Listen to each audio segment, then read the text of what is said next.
হ্যাঁ বলো, যখন আমি তোমাকে দেবতাকে নিয়ে যাই, এই গোদাবি আমাকে বিয়ে করতে চেয়েছিল। গোদাবির বিয়ে করতে চেয়েছিল? হ্যাঁ। তারপরে কি করলে? গোদাবিকে আমি ইজ্জলের মোড়া করে রেখেছি। ইজ্জলের মোড়া করে রেখেছো? বেশ, ওই দুষ্ট গোদাবিকে ঠিক করতে হবে। চলো।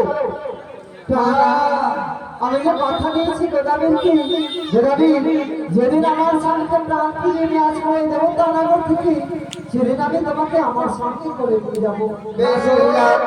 তুমি যখন কথা দিয়েছো তাকে মুক্তি করে দাও।